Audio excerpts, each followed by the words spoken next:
Iztlacoliuhqui, one of the dark lords of pre-Hispanic cultures. Thanks to Quetzalin for the proposed theme. So, let's get into it.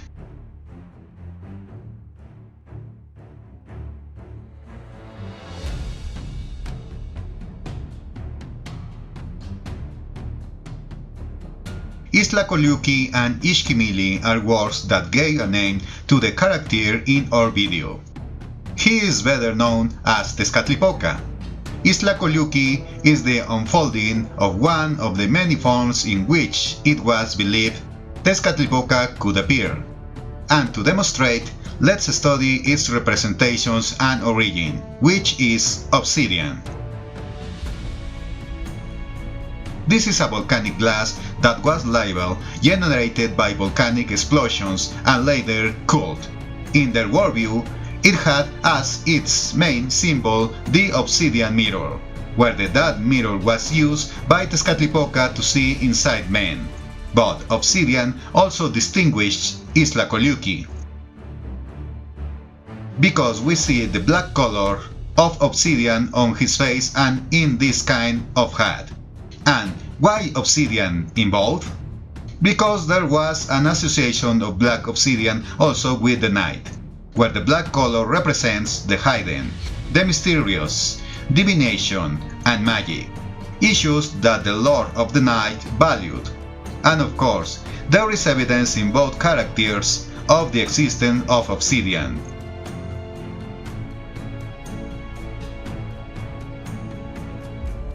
In the case of Tezcatlipoca, we see it in these parts: in the foot he lost, in the temple of his head, and sometimes on his chest,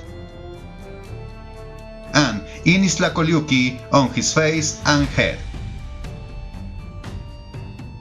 Now, in surviving codices, both pre-Hispanic and colonial, there is not a single way to represent both, because we see the classic Tezcatlipoca with his yellow and black face paint. And Iztlacoliuhqui generally has his eyes blindfolded, with white clothing or with blue skin. But there are also functions of both, as we see in the Codex Borgia. And these distinctive features explain the unfolding of Tezcatlipoca. While Tezcatlipoca is the smoking mirror, Iztlacoliuhqui means the one with the curved obsidian knife. One has a mirror, and the other has a knife. But, as we mentioned, this version of Tezcatlipoca has another name, Ixquimili, which means the one with covered eyes. Both names explain part of the functions that Iztlacoliuhqui performed, as we will now see, as the one with the curved obsidian knife. This knife appears on the top of the head. Here it serves as the ruler of the cold, hailstorms, frost, and ice. It is normal to think so, since obsidian, as a crystal, is cold, resembling ice as well. The presence of the character is interpreted as the arrival of the cold season in the year.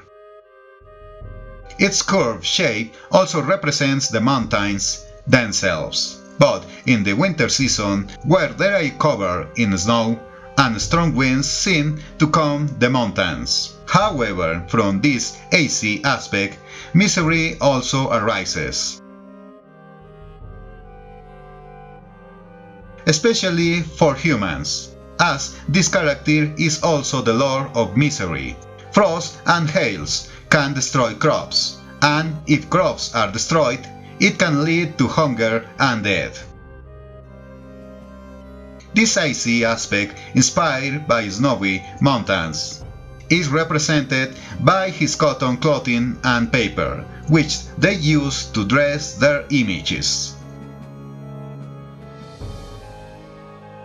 Now, his other name, Ixquimili, the one with covered eyes, represents the ability to develop sensitivity with other senses, without the need for eyes. But this characteristic of not seeing with the eyes but in another way may also explain another of his functions.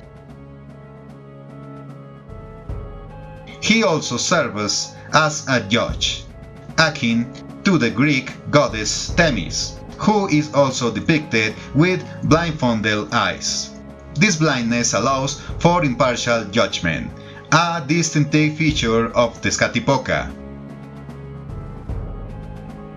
He even judged Quetzalcoatl himself.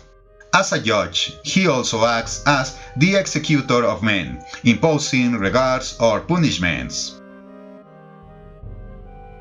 This is evident in Codices where, in front of his images, people are judged and punished by stoning. He executes sentences in a cold and passionless manner. However, there are other, more confusing associations. Often, concepts are challenging to understand. For example, it is known that Tezcatlipoca intoxicated Quetzalcoatl with pulque, leading him to commit offenses that resulted in his exile. But Quetzalcoatl was not blameless either, as there are versions where he also committed offenses against divine order. One such offense occurred in Tamuanchan, a mythical place in Pre-Hispanic cultures. One day a sacred tree broke, and flowers began to bleed due to the actions of Tezcatlipoca.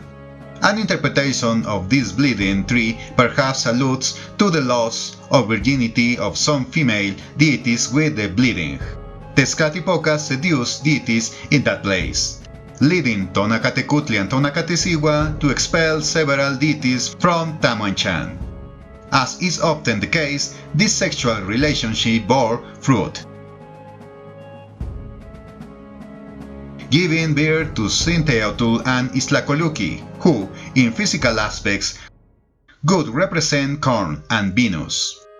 According to this myth, Tezcatlipoca created himself, and is both the father and son of himself.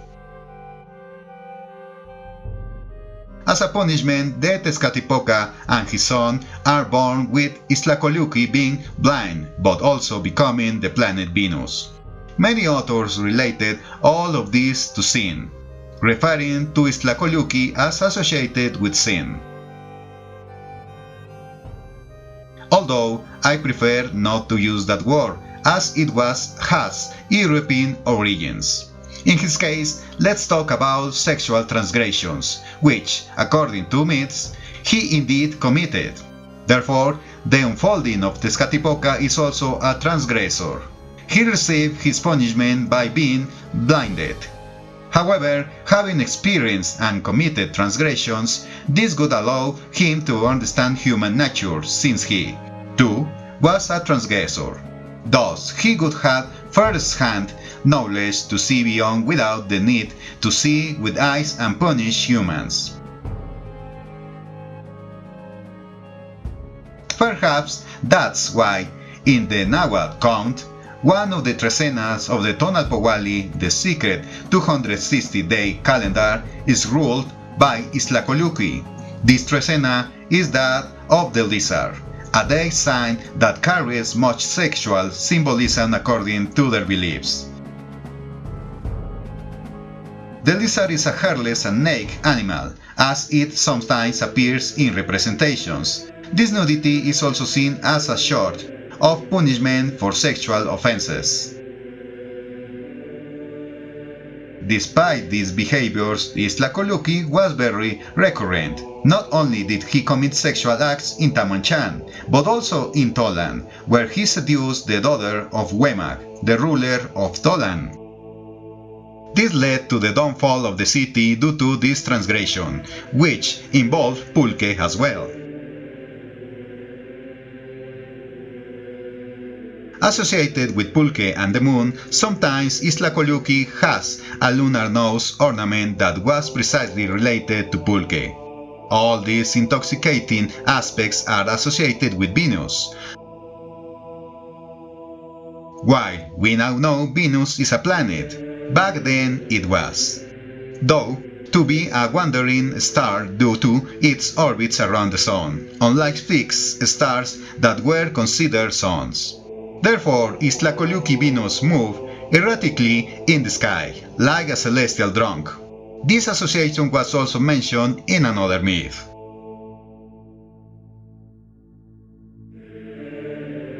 In a tale, it is said that Tezcatlipoca, another name for Venus, was joyful and happy. However, one day, Tonatiuh the sun demanded sacrifices to move across the sky. Nevertheless, Tezcatlipoca became upset and shot an arrow at the sun.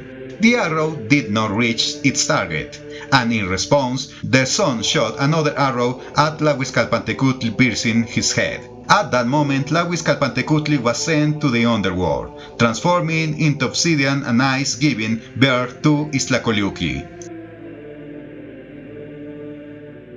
Clearly, the symbols blend myth, astronomy and agriculture. Venus and its movements influence fertility celebrations and corn cultivation, as its orbit serves as a parameter for planting and harvesting throughout the year.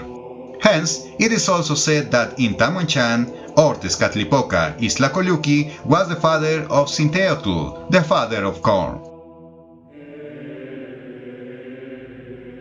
With all this information, you can see the complexity of Itztlacoliuhqui. He carries the essence of the black Tezcatlipoca, who judges humans for their sexual and other transgressions,